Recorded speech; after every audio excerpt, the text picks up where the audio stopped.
So I found this book really interesting, and I have to, of course, come to my reading of it from my background in anthropology and public health, and as you heard, I was at Johns Hopkins, and so I've also did research with both white and black folks in East Baltimore, where the Hopkins Hospital is, so it brought back a lot of memories. And just like Ingrid says, I also was interested in how Skloot says, I'm addressing issues about race, gender, age, ethnicity, all kinds of things that I want people to take up from this book and move on with. So I have to say that I couldn't help but read this book as a bit of an anthropological tale. And when I say that, I mean as kind of a classic sort of tale that has really, at this point, endured decades of criticism, but still exists. So the classic anthropological tale is of the white, and in really classic texts, it's of the white man, accompanied by his wife, who then does a lot of work but doesn't get any co-authorship recognition. The white anthropologist who seeks to understand the exotic other. And when I say other, I mean other in a capital O. So I had a sense of this book was really along this kind of trope, and the trope specifically of salvage anthropology. Salvage anthropology has often been employed in the US. It's mainly with Native American tribes, and the idea is that anthropologists have to research this tribe before it disappears. All right, so I got this here that Skloot sets up her narrative with this same kind of urgency. She has to collect information with the Lax family before the research sites disappear, before the people themselves die.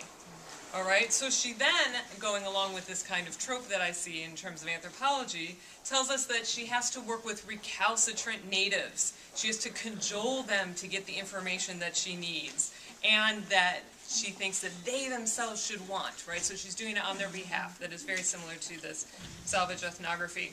We, as readers, get some small snippets of who Skloot is herself, right? She's ever present in this book, but what do we know about her? We know that she failed freshman year in high school, and then went to an alternative school that she thought wasn't challenging enough, so ended up in a college classroom studying biology and came across Henrietta Lacks, and then that stayed with her. We also know that she was both married and divorced within 10 years of this book project. But beyond that, do we know anything about her? I don't think so. But she frames this whole quest in the book as being one that is very personal to her and on behalf of the Lacks family. So I think propping up this idea that this is a salvage ethnography with, I find, a really excessive flourish of innocence on her behalf at the end of the book, she goes back to the town of Clover, right, Virginia, and she finds it has disappeared. So this comes at the end of the book, so we see, oh, she has salvaged this, because we get to the end and then we see that Clover has disappeared. When I read that, how many of you had this experience? I thought, really, she doesn't know? Really, nobody called her, sent her a letter? She didn't look up Google Maps and find out that something had changed there? I mean, really? She just innocently went there and was gone. Okay. Who is the book's audience? This is something I'm interested in. It's dedicated to her family members, both biological and those by law. And then she says, in her dedication, says to them, they all did without me for far too long because of this book, but never stopped believing in it or me. Touching, yes, but again has this idea of going off somewhere else, separated from her everyday reality to do this.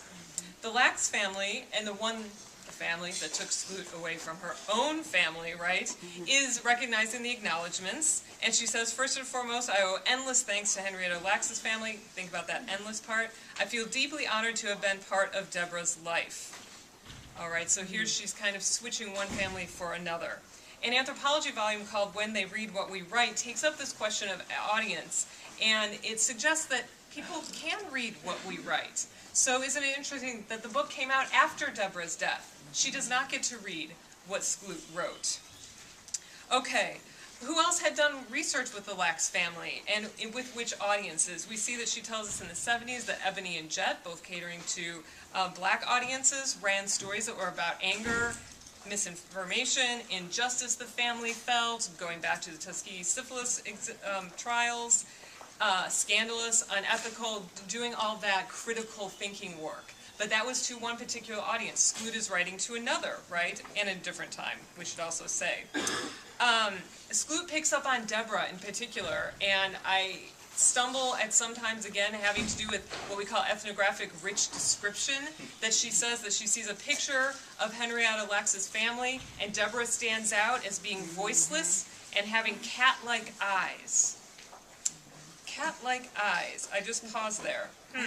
Okay. Skloot's corrective then is that she starts the book with Deborah's voice. All caps, Deborah's voice. Here's Deborah speaking to us. She is giving voice to what she sees as a voiceless person, which in feminist research, we talk about that a lot. It's not that people don't have voice, it's that Skloot is seeing herself and coming in with having more power, and then aligning herself with Deborah in a way. What I see is, in anthropology terms, that Deborah becomes Skloot's key informant. She's one who leads her on this path. She's the one that translates things, opens up doors for her. All right, so as I see it, Skloot courts, or hounds, or pursues, or all three, and many other things, Deborah over the course of the book, right? So she, Skloot, survives trials of daily phone calls, rejection, hostility, going to the dangerous field. Yes, Baltimore is a segregated city. Many of our cities are segregated. Skloot writes as though she is one of the only white journalists who has entered East Baltimore. And that can't be, because we see that many reporters are pounding on the doors, calling all the time, right? So there's something about access that's going on here. Other journalists did succeed, but many of them tried. Just a few people, she says, succeeded.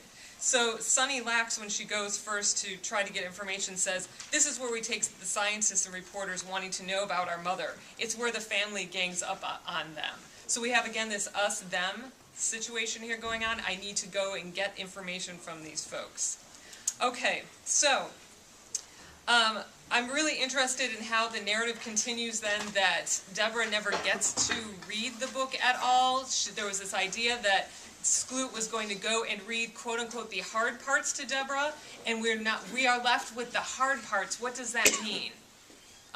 We see that Deborah, through Skloot, gets a certain kind of science education, but I don't know if the hard parts mean she doesn't really want to slog through the consent at the end, or that it's emotionally difficult, or that seeing those pictures maybe for the world to see would be hard for her.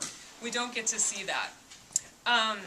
Skloot writes that she was transformed herself by meeting the Lacks family. She says, quote, they challenged everything I thought I knew about faith, science, journalism, and race. And then she, I think, positions herself as the key figure, along with kind of a supporting cast of people, including a European male scientist, Christoph Lengauer, the one who takes them on the field trip to the lab. Black male professor of medicine, Roland Patillo, who is the one who had honorary conferences going on. All right?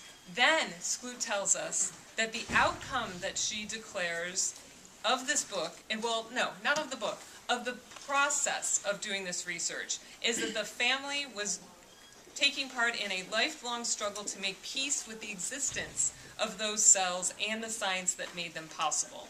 So she's framing the family as, what's their goal? Peace. What's her goal? Writing a book. All right, so I asked, what would it really take to arrive at peace? Was education about cell biology, a trip to the underbelly of Hopkins Hospital research labs, a trip to the terrifying institution where Elsie had lived, was experimented on, and died, honorary lectures, presentations that Deborah was very anxious about and speaking at, and this 10-year book project? Was that what it would take to arrive at this peace? Or would the family have found comfort in some financial compensation, to equitable access to health care, to adequate gestures of recognition of how their family's genetic history had shaped science and health research?